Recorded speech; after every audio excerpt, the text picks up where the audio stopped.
This podcast contains an English accent that most of our Irish listeners will find offensive. Also, there may be some colourful language that you're going to find less offensive. Now, over to Ryan and Leon. Enjoy the podcast.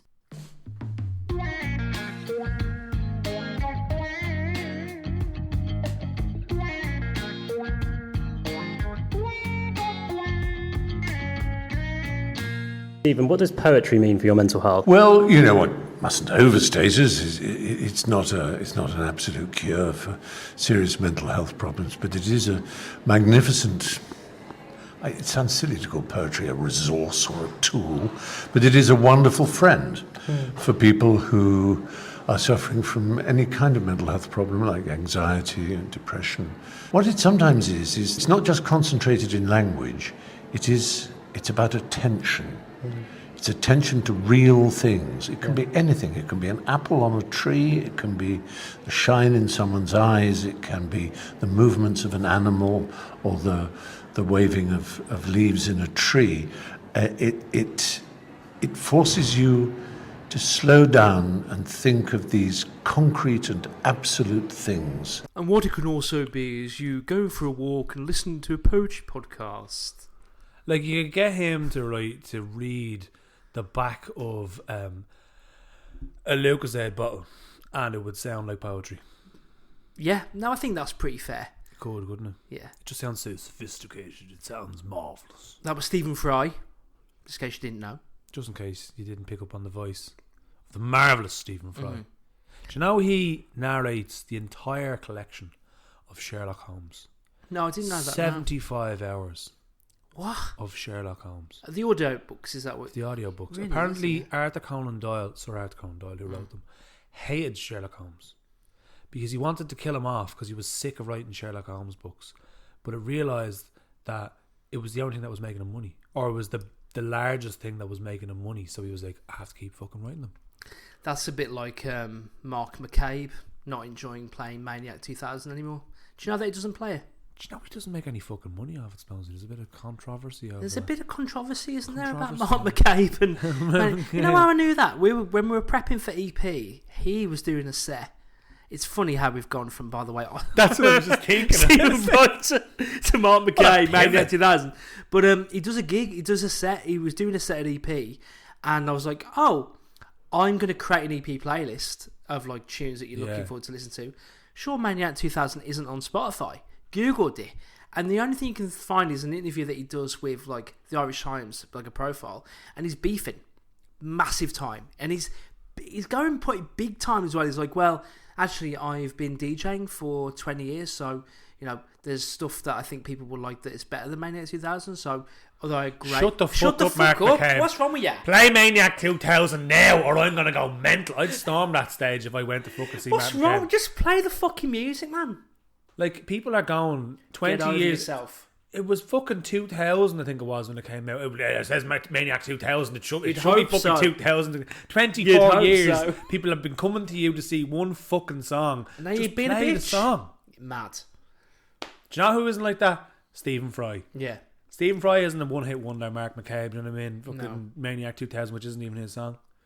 He's not pretending to be Arthur Conan Doyle. No. He does a lot of audiobooks, doesn't he, actually? He does, yeah. Have you read the Greek books that he's done? Yes, I've read. I read Troy. Did and you? I listened to Mythos and Heroes. I read Mythos and Heroes. I didn't read Troy. Troy's great. There's another one. Is there? Troy's the third. There might be another one after. I hope there's another one. Troy's the after. third one. I think he's only done 3. I'll give you. I have a copy of it in the house. Thanks, pal. I'll give you a copy of it. How you been? Very well. Very, very well. Very busy. Very busy. Ooh. You know what I mean? Yourself, just moving and shaking. Have you? Yeah. How are you? What are you up I'm to? sound. Well, I've got to be honest. I think I'm suffering for a bit of post-holiday blues. Post-holiday blues. You're looking Think a bit so. sun-kissed though with them holiday I'm a little blues. bit brown. I was in Gran Canaria for a week. Before that, I was in England. So I've not been on an island for a couple of weeks. That's why we haven't been able to meet. But yeah, I think I'm trying to figure out, like, all this week, I've been trying to figure out why is it that the holiday vibes when you're away, it's just so different to... Because, you know, when you get on a little bit, you want to kind of conceptualise your life a little bit and go, like, why? What's going on? What's going on? So I'm trying to work out, like, why is it when I'm away, I seem to have no worries going on. I'm just like, give me shorts and t-shirt, walking around, no care in the world. But when I get back, it's like I'm straight on the treadmill. It's probably because when you're away, you don't wear boxers.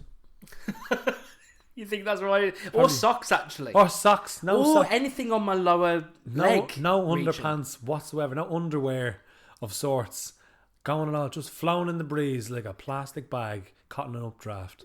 Is that your the title of your new self-help book, No Jocks? No jocks. Yeah, no jocks, more success. Suffering from depression? No Take jocks. knickers off. Take your jocks off. Slip them off. Slip that anxiety down your leg and throw it away. But I had some unexpected poetry thrown my way that was helping me. I'm watching Married at First Sight at the moment. Oh, yeah. UK. Ooh. Are you watching it? I watched the Australian one during lockdown. Oh, man, you need to get back into this. It's such a good show. Great show. I don't know if I can commit to it again. Fair. It's to be fair, it's like 12 weeks of watching one show every day. It's a relationship. Yeah, it is a relationship. That's funny, isn't it? It is a relationship. But one of the fellas there, every dinner party they stand up and they're like. So I'm in this like funk of post-holiday mode, and I'm watching this show. And at the dinner party, they go like, "Sorry, everybody, let me just." And someone gives a message to the people, and he goes like, he says like something so good. He's like, "I just want to tell everyone that I'm so grateful to meet you all, and you know what, we all need to be present in our relationships because what's important is you are where your feet are." I think he said, "Be where your feet are." And since then, I've had "Be where your feet are" rolling in my brain. Who would have thought Married at First Sight So would have you been can so fucking give me philosophical? some fucking philosophical diamonds. Marcus Aurelius is on fucking Married at First Sight. Stoicism. Married at First Sight UK. I'm not even lying to you. I might get it tattooed. Now I won't have "Be where your feet are" quoted Billy No Mates Married at First Sight UK season 9, but I might get it on my arm. You could get like a little arrow on your ankle, right, and then pointing down to your feet. So when you're on your holidays and not wearing any socks, you can see where your feet are. Yeah. Oh look. Be where your feet Be where are. my feet are. Do you like that though? It's good. That's really good. Yeah, be where your feet are. Like it. Did you write that? Did you? No. I wish I did. You could have told me. I would never have watched Married at I'm First Sight not UK. as philosophical as that fella. And I don't think anyone at Married at First Sight UK would be like, "That's not a Ryan Duggan's poem. That's fucking such and such Billy No Mates from episode 6. There's no crossover. He's like the Carlos Garcia of bleeding robbing jokes and robbing poems from people, you know. I'm going to try and find the clip and record it actually and send it on the Instagram. Brilliant. You should. Well, you have actually been witnessing some real poetry, haven't you, in real life this week? Well, I've been away. You've been at events, haven't you? I have poetry in motion to steal from the Hardy Boys from WWF. But yes, I have. I went to a very important event. It was the Leinster Poetry Slam. Oh, very good, yeah. Very good. Fuck me was the competition. You're a former winner? Former winner, yes. Yeah, I won it in 2022. And then I got to go to the All-Ireland and then ended up doing quite well at that as well. So, yeah. But like when I competed that year, 2022, there was 12 people competing.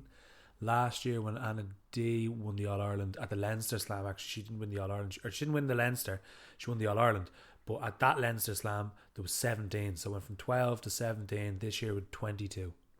Well, that's just fucking class. Like, it was mad. And I'd say there was about 18 out of 22 where you didn't know who the fuck was going through to the next round. Good. Amazing. Like, the standard is insane, you know. And we like Rise and Tide got it. We were lucky enough to be able to run the event, but they'd asked me, they were like, "Would you judge?" And I was like, first of all, no, because I know the entire fucking room and I don't want to fall out with anybody. Yeah. And then the second one, I was like, no, because the talent is so high, I'd be stressed to bits trying to pick who gets to go and who doesn't. It's fucking insane. Like, just and there was people there that like I'd never seen their work before, and just come out of woodwork, and they're incredible. Really incredible. Yeah. And then people that I thought they're definitely going through, they're amazing, didn't get through because it's only, so it goes from 22, it drops to 6, and then 6 to 3, so it's a massive drop from the first. You know, like some smaller slams you usually only have, as I said, if there's 12 to 6, it's only half. Through and, yeah, fucking 22 to 6 is like it's such a slicing of the whole competition field, you know, or the competitive field. So, but it was brilliant, and it was really, really good. The energy was fantastic, and then the great Cormac Fitz won overall. He took the crown. It was Cormac Fitz. Then it was Sean Walsh. Sean Walsh came, and Sean Walsh had this poem. We'd have to feature it, about joyriding, and oh my god, I've never heard it before. It is incredible. Joyride? Was he? He was joyride. I fucking believe him. I believe him. It's that realistic. He won Talkatives a couple of weeks ago.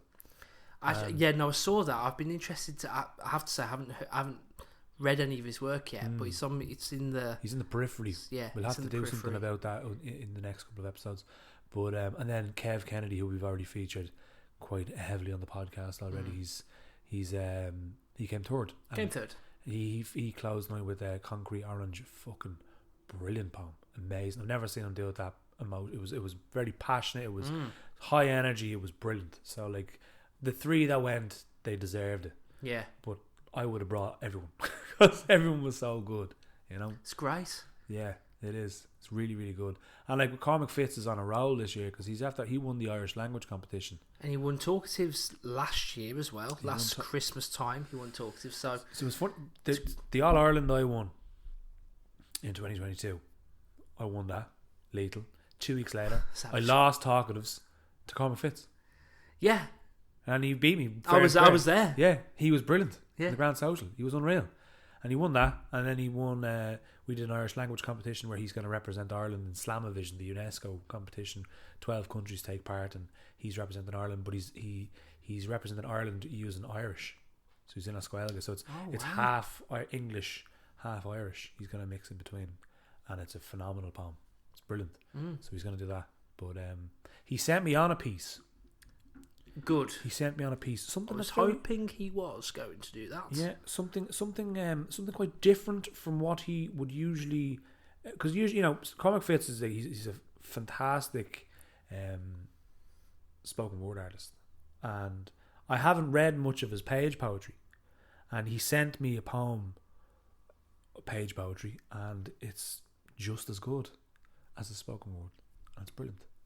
So let's hear it, man. This is a poem by the great Cormac Fitz, the champ, the Leinster Slam champ, and the old Irish language champ there.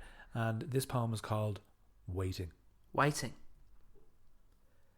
His eyes crinkled like sweet wrappers as he twisted his neck to look back towards town for the late bus.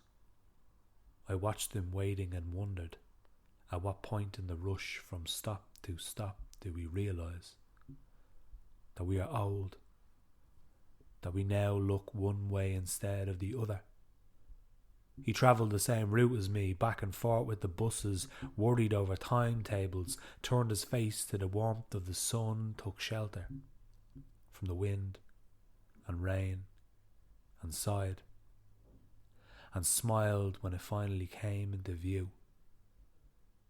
Did anyone wait for him at the end to kiss the drops from his red eyes?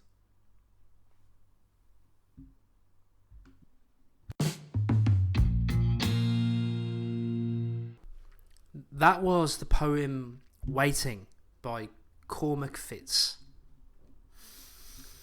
It's a fucking banger, isn't it? Yeah, it is a banger. I just don't like how, you know, when you see older people now. When I was younger, I don't think I saw them anyway, for one. But also, and I didn't connect with them either. Yeah. So you know what I mean? Like, I didn't feel like any kind of remorse of age, or like you just don't see you connected. But I think I'm a little older than you. I keep saying our age. I'm 4 years older than you. I'm 36. You're 33. 32. So when I see older people now, I do feel a connection. I do see myself in them.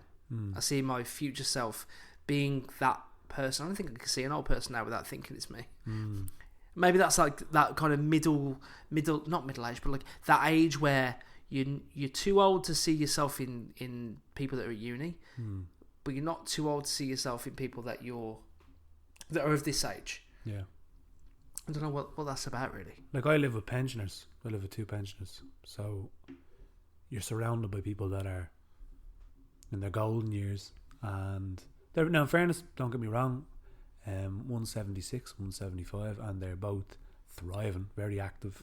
Wouldn't act like you think that they were in their 60s the way they go around, you know. And but because of that and the way they talk, and sometimes they'll throw a little joke in, they'll be like, sure, we'll be dead in a couple of years. Like they joke about these things, and I'm like, what do you do? Like, don't do that, you know. But they think, they laugh it off. But like, it's not even them, because they're so young. You don't think about them that way. But there's people that they know that are younger than them, and they're the ones that are on the walking frames, or like, you know, if you go around to the pub and you'll see them, like our next door neighbour, he's a widower, so he goes to the pub like 3 nights a week. And I was in the pub there last week, and he's hanging out with his mate having a pint, and we're sitting near enough to the bathroom, so he's going over and back, you know. And he comes over to us and he's like, what's the crack, you know? I'm just chatting to my mate over there, and he's like, how's it going? He's like, like, it's all right, yeah, but you know, he's told me the same fucking story 3 times. And I keep saying to him, you fucking told me that. Sorry, yeah. And then he tells him the same story again. God. You know, and then it's like things like that remind, you know, you're like, you forget, you know, you're like, they are getting on. But like, it is a part of life. And from being surrounded by them and their life and like the people that they interact with, you get to know, like, you know, they are people. Like, and it's mad to think as well, when you look at a really old person and go, they were younger than me at one stage. They were a child. They were a baby. Like, yeah. I think when you're younger, you just think, they're old. They were always old. They're them, and I'm me, and fuck off, and I've got my thing. They were always old. Yeah, they weren't. Do you think that trigger happens when you know? A couple of weeks ago, I shared a picture of you when you were younger and me when I was younger. We don't look the same. No, we don't. No, maybe it's that trigger where you realise you don't look the same as you used to, which can happen to you at any point. By the way, you can like randomly see a Facebook post, memory from, I was like, I'm not that guy. Yeah. Maybe at that point you start going, age it does follow you, and you will be them. Yeah. I don't think when you're younger you feel like you're ever going to be them. You think I'm always going to be the way I am now. But like, there's a really interesting thing I remember reading before, and it was how cells change. So like, I think every cell splits, and then your body cleans out old cells. So there's a cycle that happens where new cells are made and old cells are put away. And it's like there's the whole kind of the conundrum of, if you get a car and over time you change the wheels, you change the seats, you change the steering wheel, you change the thing, you change the bumper, when does it stop being the original car? And the thing about people is, because of cells, they say every 7 years the cells that had started are completely different. So you technically, at a cellular level, are a completely different person every 7 years. And if you look at even your Facebook account from 7 years ago, and from 14 years ago, and from, you know, Facebook was around 21 years ago, but if it was and you looked at your pictures, you're a very different person every 7 years.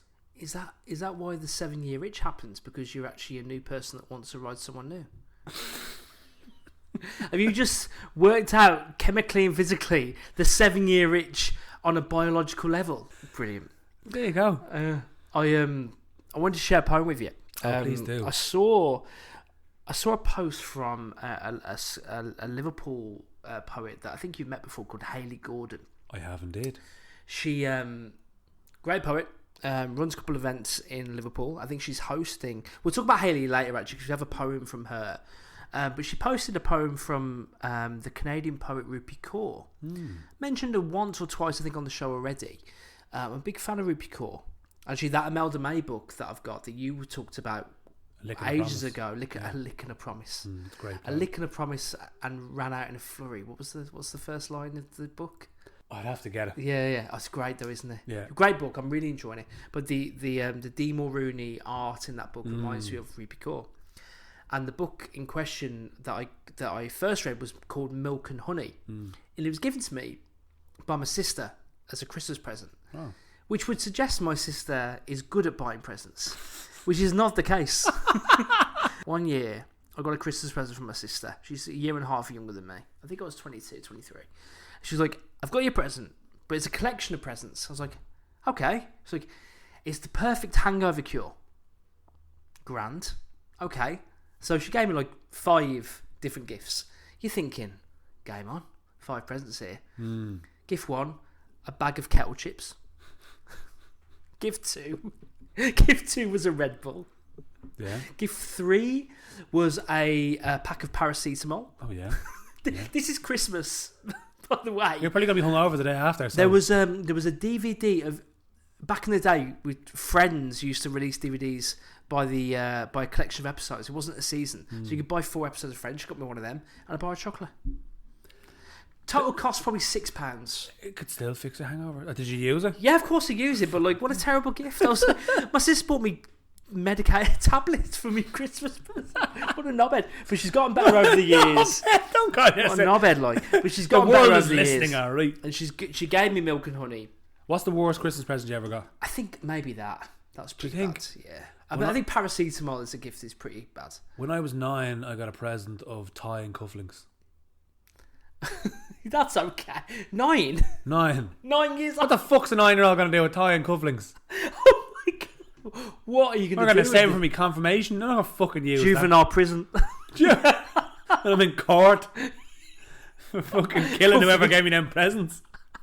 Yeah, that is a bad gift to be fair. Fucking terrible present. 9-year-old. 9 year age. Brand new. Yeah, cool. I might Yeah, use thanks them. for that. I'm fucking 9. Sorry, back to the poetry. Yeah, so we have an agony on later on about love that I think this ties really well with, but this is standalone, my favourite poem from Rupi Kaur. And lots of listeners are going to already have heard this poem, but I'm hoping that some of you haven't. And I don't think you have. Not to judge you, but I'm not sure if you have. So the poem that I'm going to read out from Rupi Kaur is called City. Did you think I was a city big enough for a weekend getaway? I am the town surrounding it, the one you've never heard of, but always pass through. There are no neon lights here, no skyscrapers or statues, but there is thunder, for I make bridges tremble. I am not street meat, I am homemade jam, thick enough to cut the sweetest thing your lips will touch. I am not police sirens, I am the crackle of a fireplace. I'd burn you, and you still couldn't take your eyes off me, because I look so beautiful doing it. You'd blush. I am not a hotel room, I am home. I am not the whiskey you want, I am the water you need. Don't come here with expectations and try to make a vacation out of me.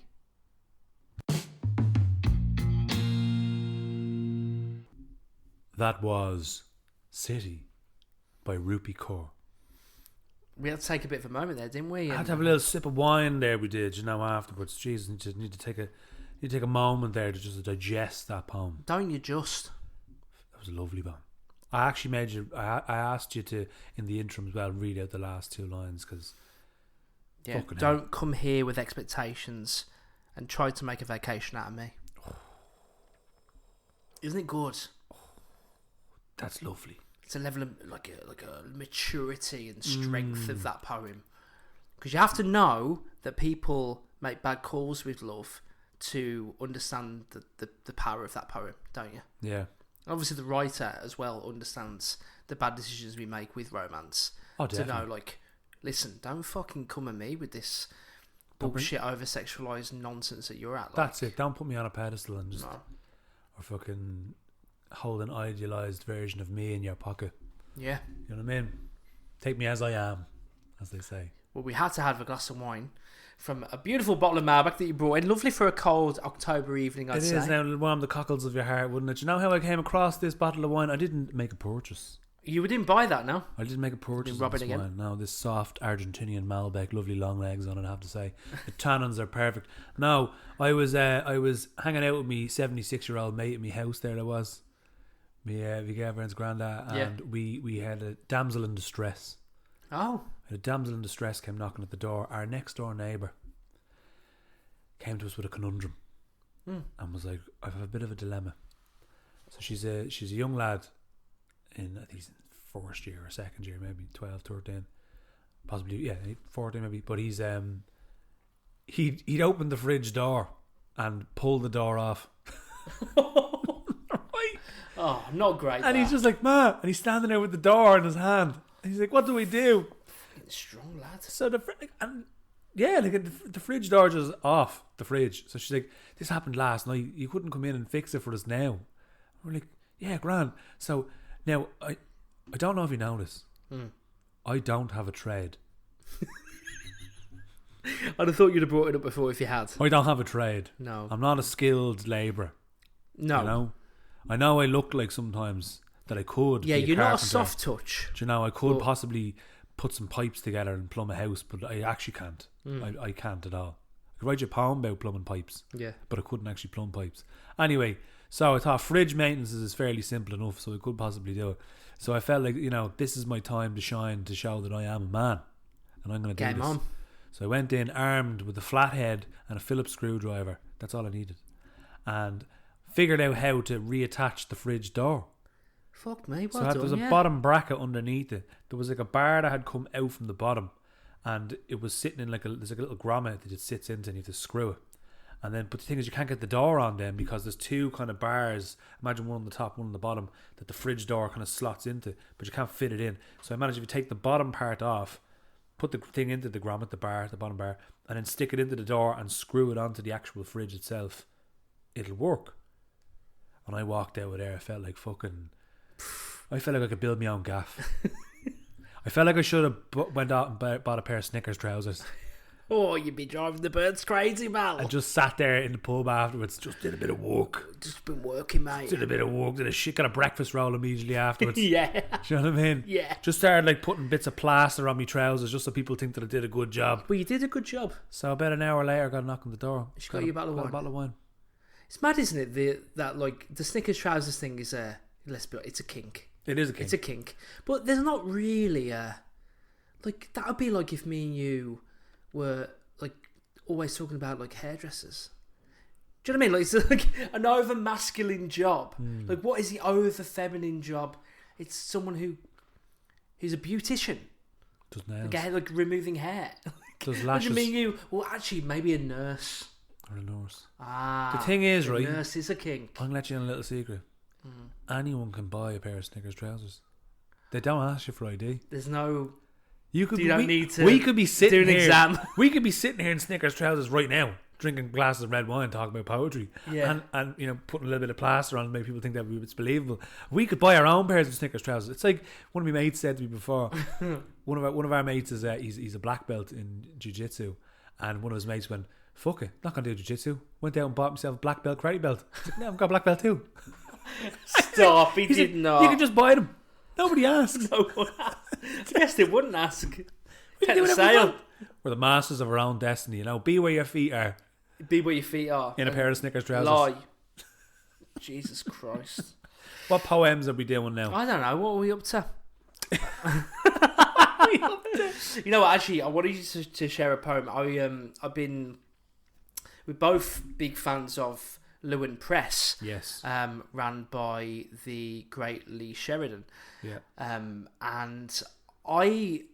he does a really good job at supporting Irish artists and like Irish poets.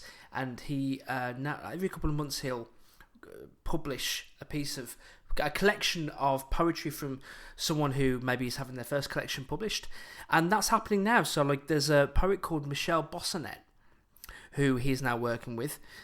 Michelle has her first collection coming out called Constellations that is about to be published by Luain Press, and I'd already been following Michelle anyway. I think it was actually from a share that Luain Press had done, and just really like if I'm going to be honest, I'm not really a fan of I think about constellation, like poetry about the untangible, so the mystique, The mystique, like, yeah. Things like You want the real, like I want real stuff, visceral. Yeah. But when a poet is just a really good writer, even things that you're not particularly that fussed of, it still will hit you. And Michelle spends a lot of time writing about like life and kind of mystique and atmosphere, but it's still brilliant. It's brilliant stuff. The But there was a poem that she sent us that really triggered with me, and it will trigger for anyone who he's living in a city maybe where there's memories that aren't the current life, that are like, maybe you've been in a new city for a long time and your story includes people that aren't around anymore. Luain Press actually reached out to me and asked me to read this as part of it was like a competition kind of thing, and as a prize you got another artist to read out one of your pieces of work. So I actually read this poem out before, and you can find it online. If you go to Luain Press, you'll be able to find the poem. Oh yeah, we'll share that. So we should, yeah. But I want to read it out again because I just really, really enjoyed. It's very it's very, you know, obviously this is the joys of this podcast is we get to read out a lot of people's work that we obviously don't write ourselves. But this poem will be very different from what I would. The style is very different from my own approach, and it was something outside this podcast that I was asked to do that was really nice. You know, just like to. Yeah. So I'd like to read it again, just for anyone that hasn't listened or hasn't heard it before. I'd like to read it again because it is a very good poem, and Michelle did a fabulous job writing it. So this is called "Rambling Memories" by Michelle Bosonnett. I feel you with me today as I ramble along O'Connell Street. The trees seem to lean toward me with the whisper of you. Cherry blossoms blooming from their branches sing your silent syllables. I miss you, you know. I would love to hear the song of my name spill from your lips just one last time. This town breathes of you. I find you everywhere. You were ingrained in the grey pavements and the soft cries of the traders and the delicate dance of the breeze in dark laneways. You were such a rare Dublin beauty, a dainty city flower. You always find your way back to me. I revel in your power.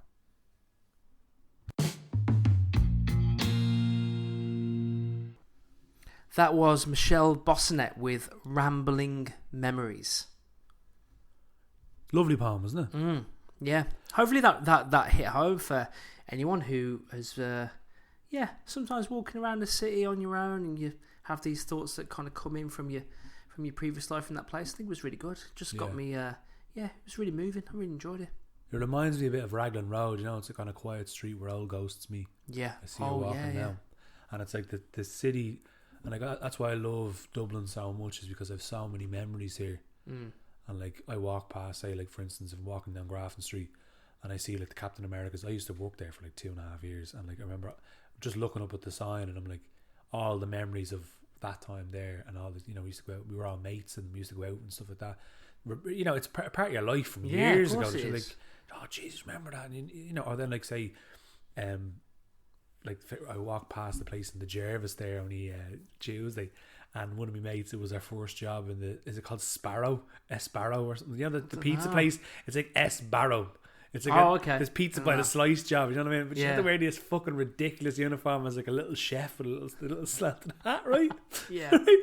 And like, but like I can't go into the Jervis, it's still there, like I can't go in, and like, and I was just pissing myself on Tuesday because I was thinking that was like fucking 15 years ago as I was, and she was working there, you know. But like bits and pieces of cities, kind of, you know, or even if you went on holiday, I suppose you probably have memories. Yeah, being away, you know? And even like the cities, they change, but they don't change. Like Harcourt Street for me is a big street because it was my first job in Ireland was on Harcourt Street. Really? Yeah, and actually I was, when I first moved to Ireland, I was put in an apartment on Leeson Street, and the office was on Harcourt Street, just walking around the corner. Great bus.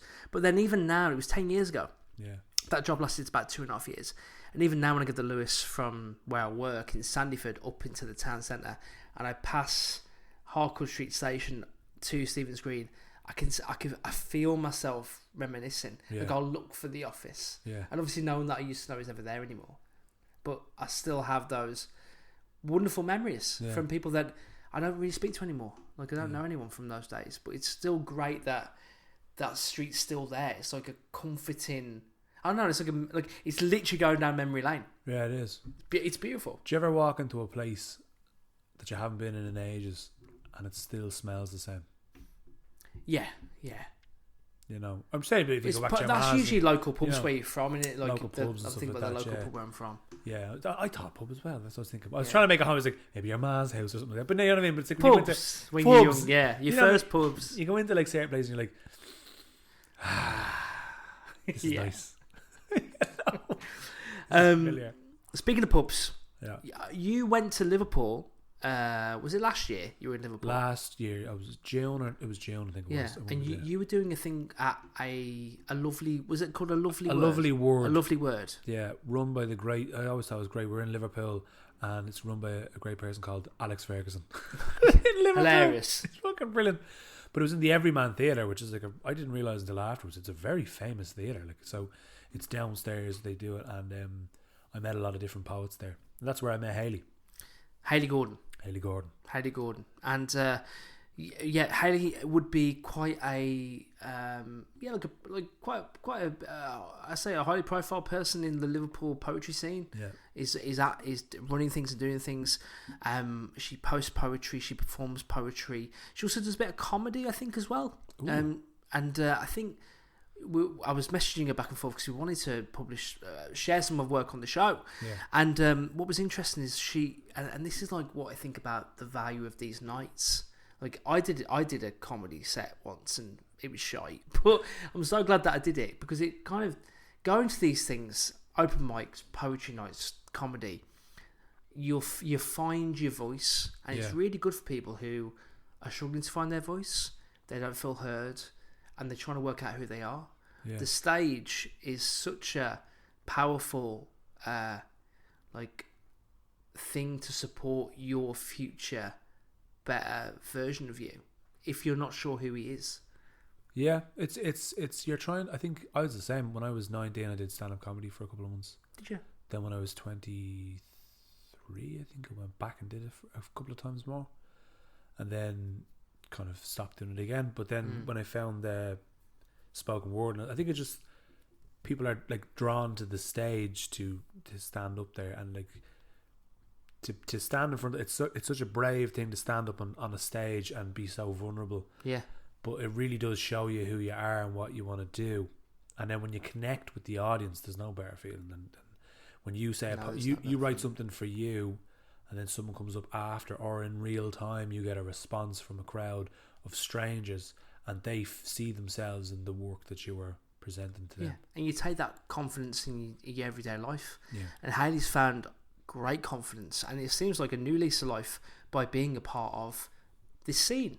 Definitely. And I have as well for the Dublin scene. I'm sure you have as well. 100%. Being a part of things like this. So I guess the message there before I share one of Hayley's poems is in your local area.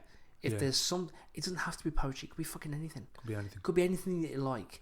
The power of meeting people and being supported by people who like what you like is invaluable. But even like say I went to open mics around Dublin, and the reason why I went to Liverpool was because I became friends with Emmett O'Brien, and Emmett O'Brien was going over and was like, "Here, do you want to do like a joint headline thing over in Liverpool?" He'd been asked by Alex. We both went over, and I think Emmett's going back over actually. Sorry, so Emmett and Kev are going over to Liverpool. Kev, you came toured in the Leinster Slam. Yep, Kev Kennedy and Emmett are both going over to Liverpool. If you're in Liverpool, it's on the 26th of October. It's at a venue called Hemingway's Bar, and it kicks off around 7:30. So if you're there and you fancy a little poetry, there's an open mic section as well. So like loads of stuff going on. So yeah, if you're around the gaff, head along. You can hear some poems. You can do some poems. And you'll meet Hayley as well, which I'm sure sounds amazing. Haven't met her, but she sounds class. A poem for you from Hayley that she sent in called Lines, if you'd indulge me. This is Lines by Hayley Gordon. I never used to appreciate lines until I learnt to do them perfectly straight for a picture drawing a girl like me in a nautical style dress, all lines cut out to get in a mess, twisted up and off my box, lecky legs going off until I lost my socks. Here's another line, but this time it goes on and on throughout with rhyme to ping this poem off with a chime. I thought he was mine as I arched my spine, fucking away the time, as he manipulated my curves with his pickup lines. Lines. They can be impressive, but they are also here to test us. Step over or cross. You may get killed or lost, so draw a line. Make a plan. Do whatever you can. Stay safe from that type of man. He crossed the road to jump over the line after stamping down on your spine, crushing you until you almost lost your mind. You are strong, loving, nurturing and kind, so don't you dare feel like you have to hide. Remember those lines when he lied. You asked him, yet he denied. Others gossiped, laughed and spied. Either way, Queen, you still survived. So fix your crown and walk with pride. Speak your rhyme as wave your pen. Paper cut this last line. No more, never again.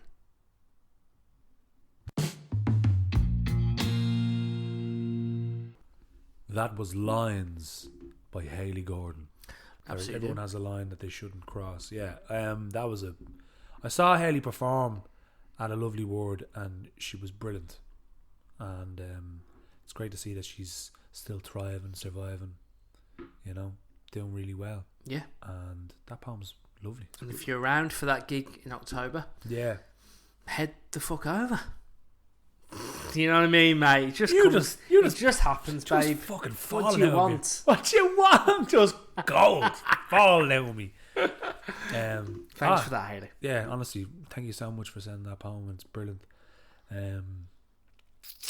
Agony Aunt. The Agony Aunt. Well, a warm welcome back. Well, we did a special 2 weeks ago, but we've got something here that I was very excited to talk about. So, our Agony Aunt for this week is: I'm in love with someone who isn't as invested as I am. Unrequited love. That's a heavy one.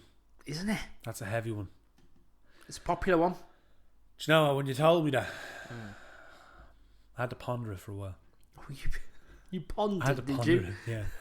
I had to get my... Listen, I'm being very serious. Listen, pal, I think you're getting higher for your own supply. I had to get my pondering jacket on. And I went Yeah. and I went down to the moors. And I went down to the moors to visit the Agony Aunt. And I asked her. Was she pondering? She was pondering. Pondering also. already. She was wearing her, always pondering. she was wearing her pondering slacks. Yeah. I was wearing my pondering jacket. So together it was a pondering suit. Yeah. And I asked her, look, we have this dense question. So after a couple of hours pondering, she produced this poem upon the moors on a foggy October evening. And it's called Dance Floor Bliss. Okay. It started with a kiss. A nice Friday evening with the gin and tonic brigade out on the piss. I remember looking at you and thinking this might be it. As drinks flowed like laughter, perhaps a few shots swallowed after, I might get my wish. Some liquid courage to help discourage all the doubt and fear that lingered right here in the pit of my stomach. It was out on the dance floor. A little chance for romance or... no, fuck off. But it happened. Under a stream of flashing bright lights, music pumping through the soles of your feet as the place was jumping to some popular beat, and you turned to me and you smiled. Well, my brain went to battle stations, but this was the time and place for it all to begin. And it all started with one toothy grin. And it was right there I was catapulted into the tumultuous heavens, past atmospheres and stratospheres, because fuck Cloud9, I was sitting up on 11. I waved at the stars and they sparkled back as my heart felt like it could just burst, as I genuinely believed this could be the first of many. But soon I awoke to find my eyelids heavy from sleep and a hangover. I checked my bed to see if you would come home with me, but It wasn't very long until I realised, I was completely alone. With nothing at all except a text on my phone. Hey, about last night. I'm sorry, but I think we should just remain friends. Kiss. And I felt like my heart wouldn't be the same ever again, but then I realised that you have some really good looking friends.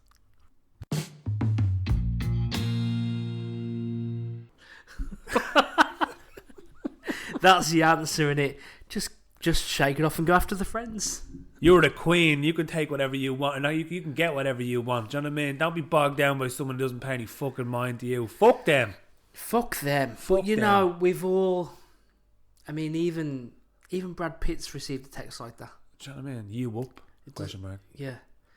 We've all been in this situation, haven't we? Yeah, of course. And it's sad. It's just very rough on the confidence. So it's the human mind of putting someone on a pedestal and thinking that if I don't get with this person, then my heart's going to shatter into a million pieces and I'm just going to go live in a nunnery.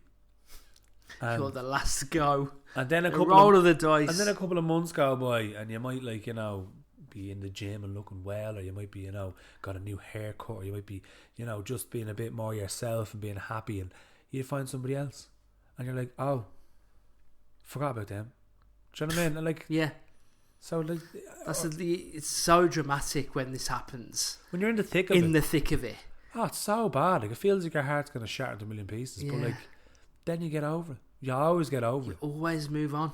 Do you know? And then people that are stuck in like relationships where they think that they, someone's more invested in it than the other. Well, then you know what? Like, even if that relationship ends up going belly up, time goes on. Time goes on. And you'll always and find become and learn. Do you know? I actually feel to be in a relationship where you think that that's something like that's going to happen, and then it ends and you're miserable. That is better than people that just stay in a relationship. Because you're always a kind of level of miserable. But you're just accepting your miserable fate, like, Whereas like sometimes there's a great video of Tom Hardy talking about when he was mates with Charles Bronson. Yeah, and he talks about when he's been stuck flooded, in the shore. stuck in the and he's like, I'll cut it off. Yeah, he's like about a fella who gets his foot stuck in a grate and there's the floods and the water goes up and up and up and they can't get the foot out and eventually he drowns and he's like, I would have cut it off fucking now. And he's like, sometimes you have to fucking cut off a bit of yourself to something. Do you know what I mean? He goes, sometimes. Sometimes. Let me tell you something. Sometimes you need to cut a piece of yourself off in order to grow. What are you having for your tea, Tom? Steak, you fucking bastard. No. But it's true, though. It's true. It could be blindingly painful. That. Yeah. You can't see that until you're after. Also, as a disclaimer, don't take our relationship advice. We're just two lads drinking wine with notions. Yeah, basically. But I'm sorry it's happened to you, pal, but you'll be fucking fine. Anyway. But bin, is that the guidance here? Just fucking watch that Tom Hardy video and you'll understand. Yeah, I agree with you. Wanted to announce something as we wrap things up that we're going to do. We're going to do a read along. We've been thinking about doing a kind of book clubby thing, but then we had a chat. I was like, I don't really. If this was me, I wouldn't want to turn up to a monthly phone call talking about a fucking book, pretending I'm fucking. You know what I mean? You try too hard to be smart, and it's not that much crack. So what we thought we'd do. We should do a read along for our Patreon subscribers. So we're going to be revealing that collection very soon to our subscribers, and it's going to be monthly. Exclusive.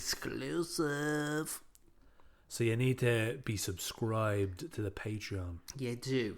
Bonus content. Yeah, so we'll do a monthly show where we'll be sharing our thoughts on the collection as well as inviting our community to send us what they think about that collection, and it'd be great. I think it'd be amazing. It's always good to have a bit of something over you to force you to read more. We're both a bit like that, aren't we? Like, it's good to have a bit of pressure to read because reading's fucking good. You know what I mean? We've all got to read more. So this is us going right. We know we need to read more, both of us, but we know the value of it. So just join us, man. Yeah. Come along, join us. They'll be short. They won't be like, we're not asking you to read fucking Ulysses here for the month. Any poetry collection that is even 200 pages long can be read in a fucking day. Yeah. Probably shouldn't be. Probably shouldn't, but we're not going to read 200-page poetry collections. No, we're not. I mean, I don't even have one, do you? 150 pages. Anthologies, maybe, Yeah. but fucking, but like they tend to be short and sweet enough, and you could probably do it in a day, really. But we're going to do one a month. One a month. And we're going to have a little discussion about it. We want our Patreon subscribers to be involved in the discussion as well if they want. Yeah. And they can send their thoughts on what the collection is. We're going to do a little bonus kind of episode for those that are involved in the Patreon. And if you were subscribed, so all you have to do is just subscribe. It's £3 a month. It's not that expensive. No. And we're going to have more exciting news as the thing develops. We're going to be revealing poetry collections. We're going to be revealing, little more bonuses and stuff. Well, we just sent some welcome packs as well to Barbara and Zhao and Muris as well. They just got some welcome packs, so they're going to be joining us on the read along. So if you fancy it, if you need a reason to read, I know a lot of people listen to this and go, I should be reading more. I know what it's like. Like, you've got a list of books that you haven't read, or you're looking at your bookshelf going, I bought fucking 5 books, I haven't read one. Yeah. This will help you. Do you know what also as well, right? Here's a little thing for those who want to appear that they're reading. Because me and you are going to be having a discussion on the book, and then our Patreon subscribers are going to be able to listen to it. If you want to appear that you're reading poetry collections, sign up and you'll get it all. £3 a month. We're going to have a chat about it, break down the book. You only have to listen to it, and then you can go to your mates and go, well, I was reading this fabulous poetry collection. These poems are fabulous. And are you going to be wearing your Snickers trousers as you're doing this as well? Oh, yeah, and your pondering jacket to go with it. On the moors. Yeah. Putting fridge doors back on. Yeah.